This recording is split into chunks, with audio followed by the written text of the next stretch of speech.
And welcome into the bonus edition of the show. Matt West here, hanging out with you, talking cars.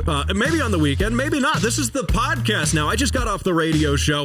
I talked a bunch about how Trump's tariffs will affect the automotive industry, how exactly they will affect the automotive industry, and how I made a really, I think at least, toot my own horn a little bit, a good point about how un-American the automotive industry currently is. I mean, we went through on the show this big list of where cars, how American are certain cars. What's the American ranking on them?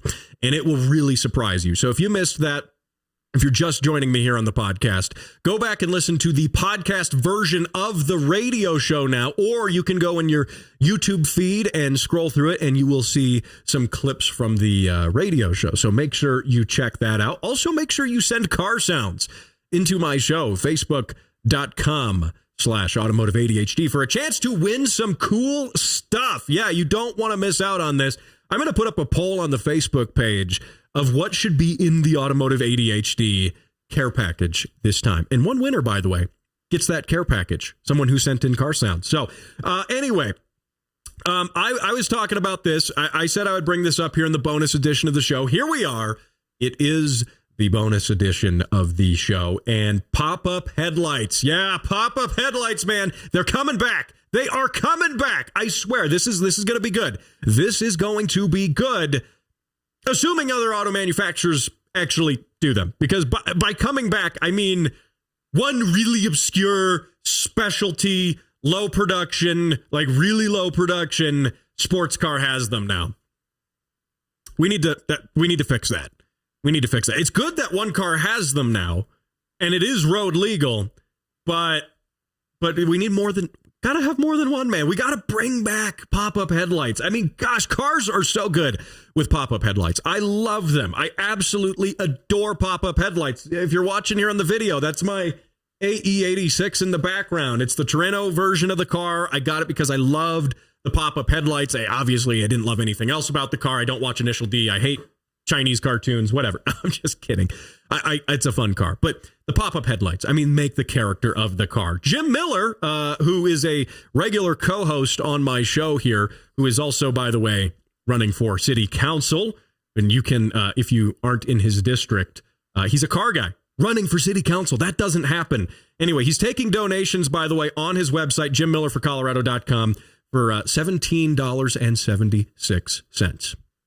So anyway, check that out. But he's an AE86 guy. He's an AE86 guy through and through. He's got like a dozen of those cars, but he really likes the Levin version of the AE86. Him and I butt heads a little bit on which one is best.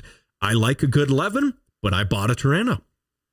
Go figure. It's because of those pop-up headlights. It's because they are superior, actually. They are the ultimate form of headlights. Like the automotive industry peaked with pop-up headlights in the 1980s and the mid 1990s. That was the peak. We have only gone downhill. What good car has been made since they stopped making cars with pop-up headlights? I bet you can't name one. Oh, the Toyota Mark IV Supra. Don't care. Doesn't have pop-up headlights. Bugatti Chiron. Don't care. Doesn't have pop-up headlights. I mean, really, that's all of your arguments can be debunked this way. What's another car people like? I don't know. I mean, I got this S2000 sitting over here. You know what it doesn't have? Pop-up headlights, obviously. So that's why it doesn't run. It's not because I've only half finished the wiring harness for the K24, and it's not because of that. It's not because I blew up the F-Series 3 times. No. It's because it doesn't have pop-up headlights. Though I don't know how you would make them work with the look of this car. We'd figure it out, though. We'd figure it out. So, point is, I have a soft spot for these pop-up headlights, as should you. In fact, I'm assuming you do. In fact, I assume that if you didn't, you wouldn't be listening to my show and you wouldn't consider yourself an automotive enthusiast. If you say, yeah, Matt, I really like cars. I like all of these, but they don't have pop-up headlights. They're overrated. You're just jumping on the car bandwagon, the Reddit thread, r/car circle jerk. You're just jumping on that. Okay, fine. Maybe I am. You're missing out, though. You are missing out on it's like, it's like you were born without a certain like organ, for example, that like everyone else had. We all like pop-up headlights, but you were born without that organ, and we like you too. It's fine. It's fine. It's just you're missing. It's like one of your lungs. You're missing your lung, and maybe there's a little less oxygen going to your brain because you're missing that lung, and that's why you might say, yeah, but I actually like cars that don't have pop-up headlights. You're just a fraud. You're a fraud completely. Now, the car that's coming back here, well, coming back, it's a new car, but it has pop-up headlights. It's got a mid-engine V6, 400 horsepower, and this is cool.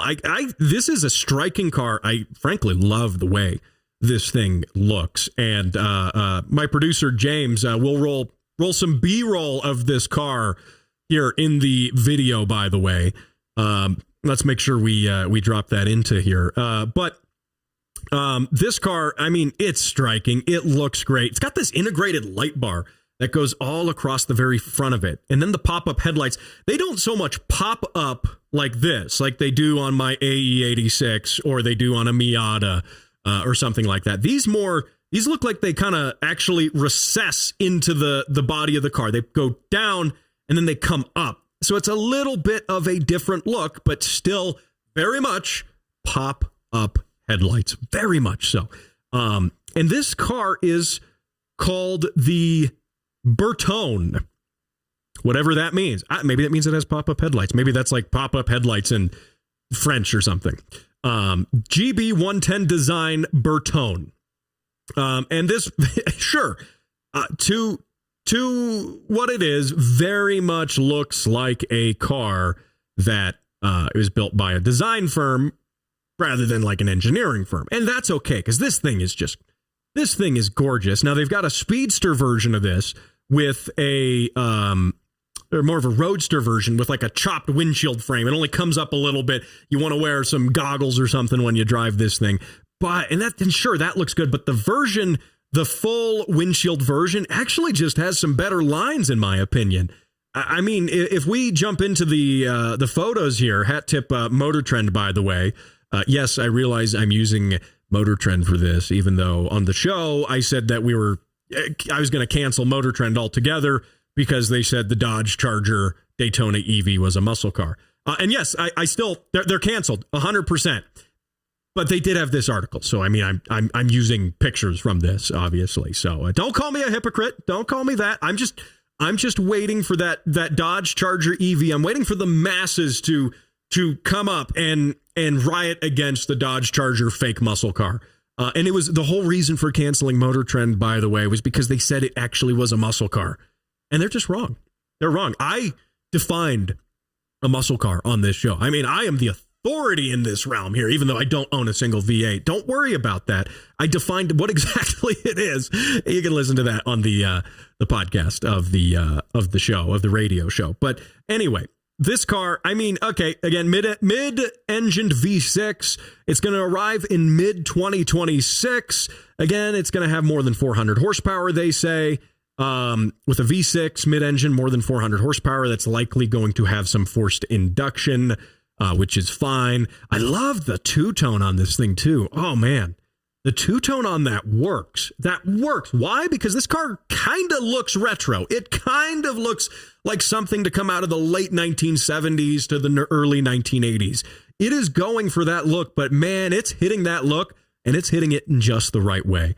And, of course, that look comes with this lovely two-tone. I'm no stranger to two-tone cars. In fact, I like them quite a bit.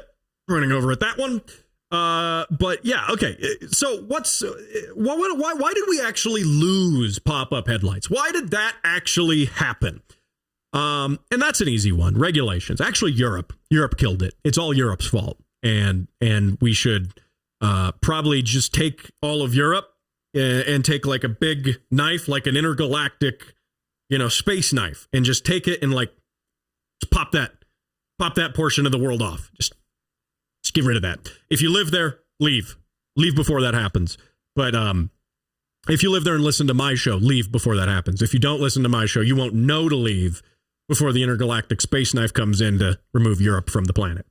But But obviously, if you listen to my show, you would know to get out early. And I'm doing a public service here. But Europe is really the reason that pop-up headlights went away. Now, they started, and this comes by way of hotcars.com. They did a nice write-up on this if you want to see more of the details and some of the additional history here as well. But pop-up headlights go back to the 1930s.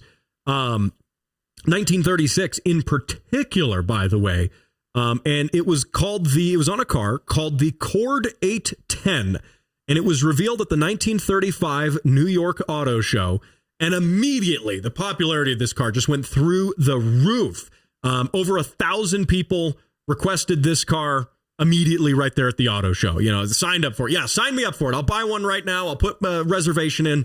Let's go for it. And the Cord 810, by the way, it was more of, instead of a pop-up headlight, this was the era when cars still had round headlights mounted, say, to the side of the grille or on the fenders. This is also when you actually had a true front fender rather than kind of what we have now. It's a little different. And this was more of an eyelid. This was more of a mechanized device that opened up and revealed the glass headlight in there. But that is, I do think, counts as the first pop-up headlight, essentially. And we can spring forward from that. That increased in popularity, influenced a lot of cars from there. And that went all the way to the 1956 Pontiac Club de Mer. And then the 1961 to 1962 Plymouth Valiant. And again, we're not talking a true pop-up. We're talking more of like a hideaway headlight. The hideaway headlight, I think, is really the genesis of this. That is the proto pop-up headlight. And again, honorary pop-up headlight, even though the headlights themselves aren't popping up necessarily. The true definition of a pop-up headlight is a headlight itself, which moves rather than having a movable piece of bodywork that reveals a stationary headlight. Again, this trend continued. It continued indeed through the 1960s, through the 1970s, exploded, as we know, in the 1980s. But apparently safety concerns relating to this began as early as the 1960s, because people said, you got a true pop-up headlight, and then into the 1970s, if you actually have this headlight popping up and you hit a pedestrian, it might hurt more if you get whacked by that pop-up headlight part. Like, I could probably see that going into your rib cage and moving things around and stuff, reorganizing a little bit of the things inside your rib cage, which doesn't sound like all that much fun, frankly, as much as I do like the pop-up headlights. Safety concerns came about. Of course, everyone ignored the safety concerns through the 1980s because the headlights are just that great. Now, you do have some technical issues with those. I mean, for example, what happens when the battery dies and you can't get the headlights up? Okay, fair point. But to that point, if the battery's dead, you don't need the headlights anyway, because they're not going to work because the battery is dead. So, yeah, really not a concern, in my opinion. But one thing I will say is my AE86 over there has a neat feature. I wish I could take like the whole podcast setup right here and just like bring it over there, but I'd probably trip over all that stuff and that 3SGE beams or whatever. Did I say that out loud? Yeah, it's sitting over there. But the A86 has these mechanical overrides built into the motor for the headlight. And this is useful if the battery's dead, if the headlights are frozen shut, if there's a malfunction, electrical malfunction, that means that the headlights are turning on, but the motors aren't coming up. You go over there, you go right next to the headlight housing. We have to open the hood up, and there's a couple little knobs covered by some dust caps. You pull the caps off, spin the knob for about a minute. You got to spin it a whole lot. The gear reduction on that appears to be pretty significant. And the headlights will slowly come up. So in a pinch, you can still get them up if you need to. If you have a failure of the motors, of a relay or something, and you need to drive in the dark, you can do that. So not every car had that. Now, a lot of cars, even with hideaway headlights, a great example is Obi-Wan Kenobi, former official show mechanic. Since he went to the dark side, he is the former official show mechanic. He bought an EV. Well, he got an EV for free. If you want to know about that, check that out on the podcast if you haven't heard about that. He literally got a new Volvo EV for free, for literally free. And anyway, so he has, in addition to his free Volvo EV, he has a 67 or 68 Mercury Cougar. The Cougar's basically a Mustang mechanically, but that Cougar has hideaway headlights behind this heavy die-cast, chrome metal hideaway thing. Like this thing's, it's heavy. And that's vacuum operated. And there's a little bit of an issue with this. The vacuum on one side, maybe there's a little leak in a line somewhere, not quite as strong as the other side. So you get one that kind of opens up before the other one. And presumably that will ultimately fail at some point. But so that's a problem. Sure, that's a consideration you can have with pop-up headlights. But really what happened, going back to how Europe killed the pop-up headlights, going back to that, different safety organizations within the greater entity of Europe described essentially in the late 1990s, they did a report about how pop-up headlights are more dangerous to pedestrians. And you've likely heard that argument about why pop-up headlights went away. And, either that or it might have been some sort of conspiracy to remove taste and class from, cars worldwide. It might have been like some Dr. Evil level conspiracy. But in reality, there were reports, there were studies done about how pop-up headlights are more hazardous for pedestrians. That's fair. Okay.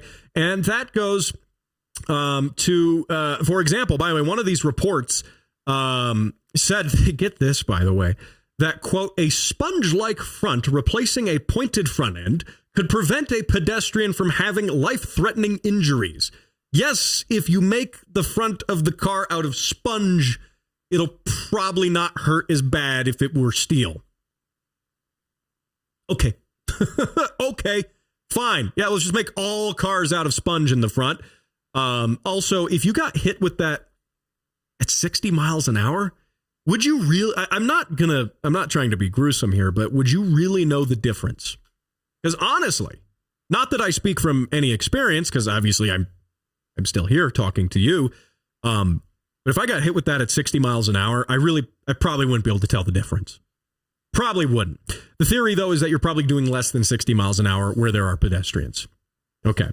So all of this being said, you had, multiple studies over the years, multiple reports saying that pop-up headlights are more dangerous.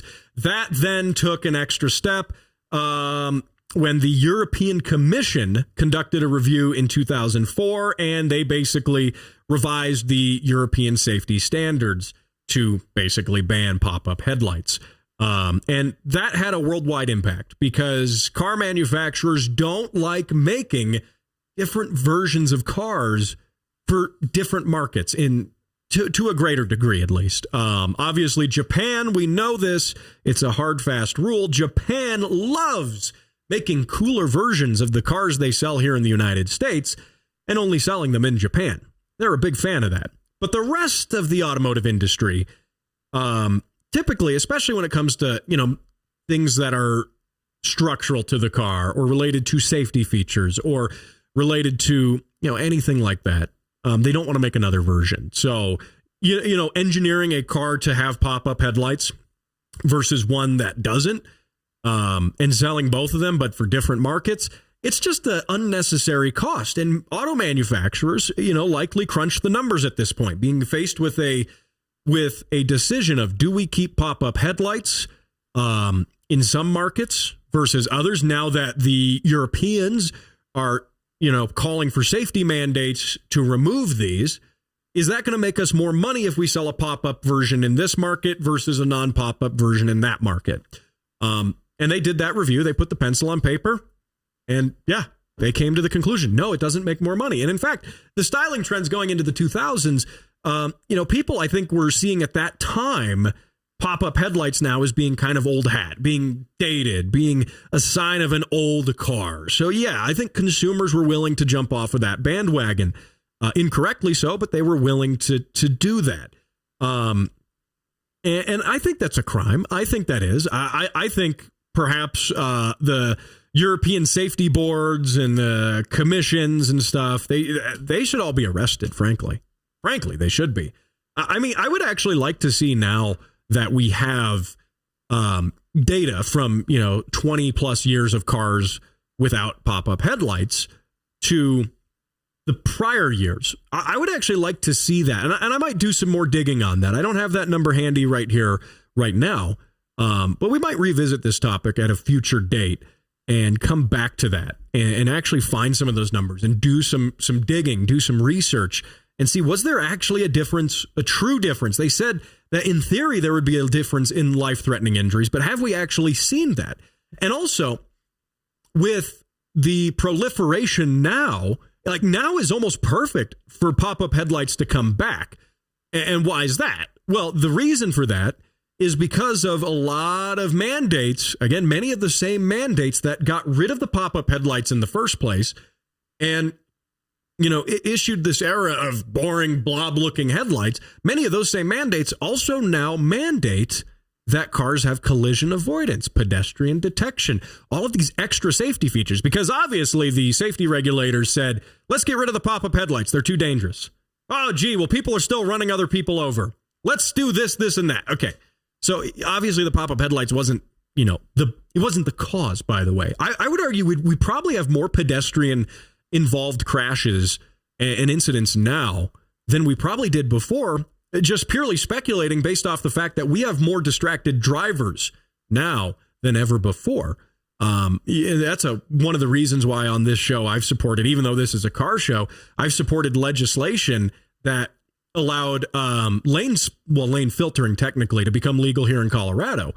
Because as a motorcyclist, you're kind of a squishy pedestrian amidst all this traffic.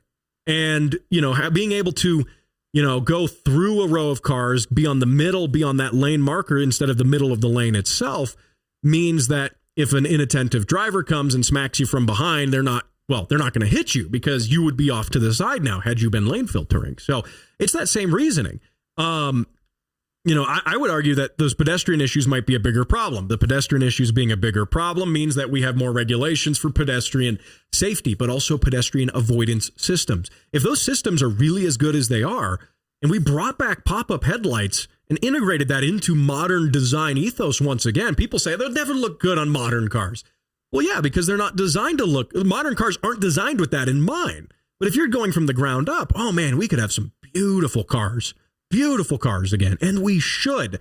And if those pedestrian safety systems are good enough, truly good enough, if we're really being mandated to have them in everything, then we should bring back that should be a trade. We should tell all the European safety commissions and also the US, NHTSA and all these people, we should say, tell you what, we will let more pedestrian focused autonomous safety systems, even though I don't like autonomous safety systems, we will let them into the cars only if we get the pop-ups back. Let's make a deal. Let's make a trade. How about that? So how did this car, by the way, the GB110 Bertone, have pop-up headlights? They didn't say. They actually didn't say. They're just making it with pop-up headlights. So does this mean that there's a loophole in the regulation, maybe for low-volume cars? This is very low volume. They're making 25 of these at least as an initial run. And I can already tell you, I probably can't afford one.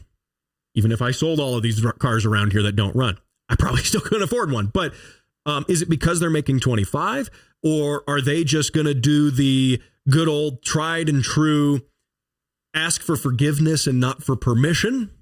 I don't know. I frankly, I don't have that answer. Though I reckon if anyone working at this design firm wanted to come on my show, there would be an open invitation to do so. And I've had design people on before. I had Carlos Segura on from Segura Inc. on my show, probably, well, it was maybe more than a year ago now.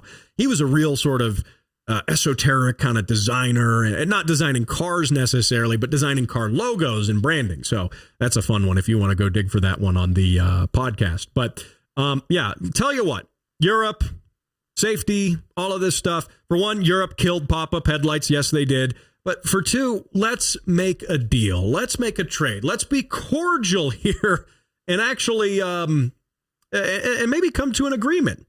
We'll let you have the safety systems, but we want the pop-ups back. Can we start a movement for this? Maybe we can get some petitions. We'll push this off to let's start with like a congressman and see if we can we can back this. I don't know.